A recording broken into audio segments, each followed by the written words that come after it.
जी, question number 8 है, name the organelles. Organelles किसको कहते हैं? सेल के कंपोनेंट्स को कहते हैं। ऑर्गन मेन है, ऑर्गन के अंदर जो कंपोनेंट्स पाए जाते हैं that are called organelles which are present in the typical cell. Typical cell की हमने बात की, यानी कि हमने एनिमल सेल या प्लांट सेल कुछ भी हो, हमने बात की है एक टिपिकल सेल। एक सिंपल सेल होता है, एक टिपिकल सेल होता है। सिंपल सेल के अंदर न्यूक्लियस होगा और बेसिक चीजें होंगी, बट टिपिकल सेल थोड़ा सा, अब यहाँ पे क्वेश्चन कॉम्प्लिकेटेड हो रहा है। अब यहाँ इस पॉइंट पे आकर आपको सेल का स्ट्रक्चर प्रॉपरली समझाया जा रहा है। प्रीवियस क्वेश्चंस में हमने सेल को जस्ट एक थॉरली देखा, किसने डिस्कवर किया, कैसे डिस्कवर हुआ, किसके इलेक्ट्रॉन माइक्रोस्कोप में देखा, सिंपल माइक्रोस्कोप में देखा। अब इसके जो कंपोनेंट्स हैं, यानी कि एक सेल किस तरह के ऑर्गन से मिलकर बना होता है, ऑर्गेनेलीज से।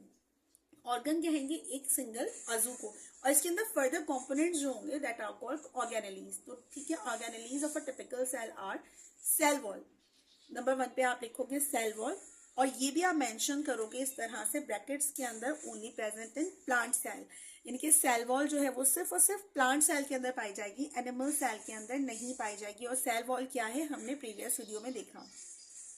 नंबर 2 है सेल मेम्ब्रेन। अच्छा, ये प्लांट सेल के अंदर नहीं पाया, ये प्लांट सेल में भी है, बट ये एनिमल सेल के अंदर भी पाया जाएगा। और एनिमल सेल इसी चीज से, सेल मेम्ब्रेन से बना होता है। नंबर 3 है न्यूक्लियस। ये दोनों बोथ सेल्स में पाए जाएंगे, प्लांट में भी होगा और एनिमल में भी होगा, बट इसकी लोकेशन जो होगी ना प्लांट सेल के अंदर वो साइड पर होगा, किनारे पर होगा, और एनिमल सेल के अंदर बीचों बीच होगा, सेंटर में होगा। ठीक है। नंबर 4 है साइटोप्लाज्म्स। अच्छा, ये जो साइटोप्लाज्म है ना, it cover all the organelles, other organelles, यानी कि जो 3 कंपोनेंट्स है, सेल वॉल है, सेल मेम्ब्रेन है, और सेल मेम्ब्रेन और न्यूक्लियस है। अब इसके बाद जो नंबर 4 है ना, अब इसकी सब कैटेगरीज हैं।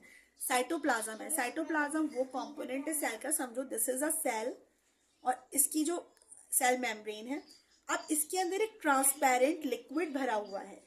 ठीक है, इस ट्रांसपेरेंट लिक्विड के अंदर कुछ ग्रैन्युलर स्ट्रक्चर पाए जाते हैं। ये ग्रैन्युलर स्ट्रक्चर क्या है? ये सेल के फर्दर ऑर्गेनेलीज हैं। अब इसमें कुछ राइबोसोम्स होंगे, कुछ एंडोप्लाज्मिक रेटिक्यूलम होंगे, बाकी डीएनए है, और इस तरह की बहुत सारी चीजें हैं। प्लास्टिड्स हैं, सेंट्रियूल्स हैं, वैक्यूल्स हैं, राइबोसोम्स हैं, ये बहुत सारी चीजें हैं।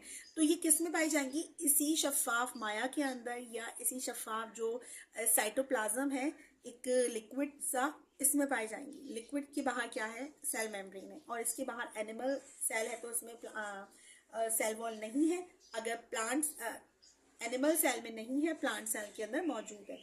अब यहाँ पे हमें उसकी जस्ट नेमिंग करनी है। ठीक है, माइटोकॉन्ड्रिया है, इसका क्या काम है समझ लो। मैं आपको जस्ट याद करने के लिए बता रही हूँ। माइटोकॉन्ड्रिया के थ्रू सेल रेस्पिरेशन करता है, यानी कि सांस लेता है। राइबोसोम्स हैं, प्लास्टिड्स हैं।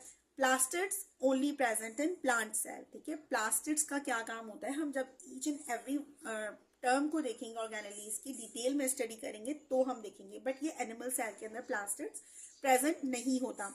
एंडोप्लाज्मिक रेटिक्यूलम, इसका क्या काम है? सेंट्रियूल्स हैं, only present in animal cell. Centriole बीचों बीच होता है, और ये प्लांट सेल में नहीं होता। वैक्यूल्स हैं, और गोल्जी बॉडीज, जिसे गोल्जी अपरेटस भी कहते हैं। तो यहाँ पे आपको जस्ट नेमिंग करनी है। शॉर्ट क्वेश्चन आंसर अगर आपका ये आता है तो आपको जस्ट प्रॉपर नेमिंग करनी होगी। याद रखो, नेमिंग में कुछ प्रॉब्लम नहीं करना, सारी की सारी याद करनी होगी आपको। आई होप कि आपको ये क्वेश्चन भी समझ आया हो। हम नेक्स्ट क्वेश्चन की तरफ आगे बढ़ते हैं।